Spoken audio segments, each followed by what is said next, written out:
It's time.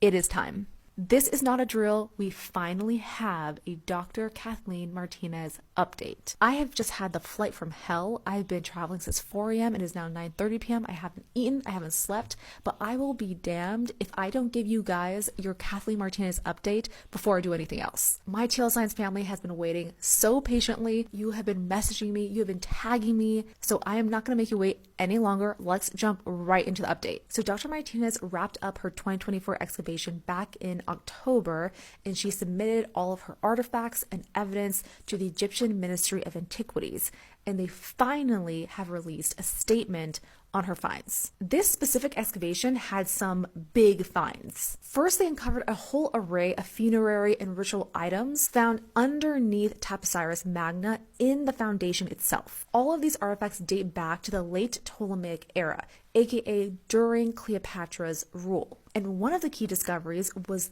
this marble statue. This marble statue features a woman wearing a crown on her head, and it was found along with this, a halfling statue of a king wearing a Nemes headdress. The Nemes headdress is that royal garment of alternating blue and black bands that connects the pharaoh to the god Horus, and typically symbolizes the transition from this life to the afterlife. It also symbolizes a ruler of Egypt. So Dr. Martinez believes that these statues possibly represent Queen Cleopatra and maybe her lover, Mark Antony. But other archaeologists disagree, stating that this female bust doesn't resemble other known Cleopatra statues. Instead, they believe this is possibly a bust of a Ptolemaic-era princess. Either way, the find is still significant because it is coming from that Ptolemaic era. And the finds continue. The excavation uncovers 337 coins, many of which bear Cleopatra's face on them. Ritual pottery, oil lamps, bronze statues, and a variety of other objects were found, including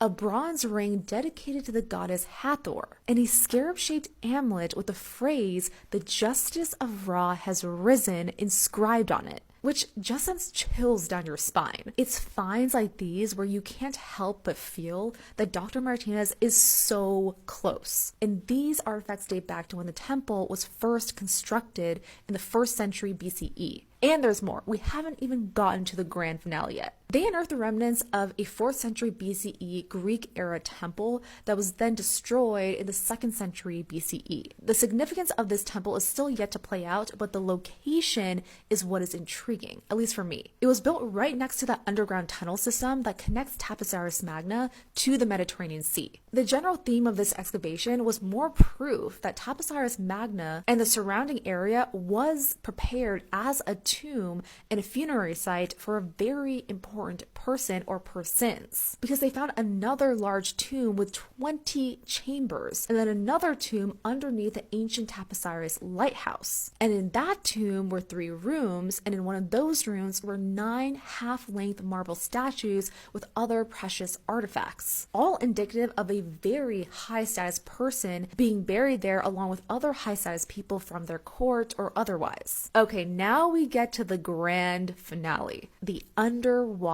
excavations, which is what I was personally very excited to hear more about, especially after my last conversation with Kathleen about the underwater excavations. So the preliminary underwater excavations around the submerged sections of Taposiris Magna revealed human skeletons. I repeat, human skeletons. It isn't confirmed who these skeletons are, but I'm sure that information is coming. From my previous video and interview with Dr. Martinez, she theorized that this submerged section was most likely the royal tomb of Cleopatra or Mark Antony, or perhaps the both of them. So to find human skeletons at this exact site is really exciting. I don't want to get my hopes up too much, but I am cautiously optimistic. That is all the information I have for you for now. There is more information coming in early 2025, and that will be coming with the Nat Geo documentary that they do with Cleopatra every year. So stay tuned for that, because I have a very big update that I cannot wait to share with you all. In the meantime, get caught up on all my other updates. They're in my Cleopatra playlist. And if you haven't watched my interview with Dr. Kathleen Martinez, do not miss out on that. She deep dives with me on her entire investigation of the last 15 years, including many stories that she has not told in her documentaries. So you can watch that right now on my Substack. Until then, I will see you at the next update.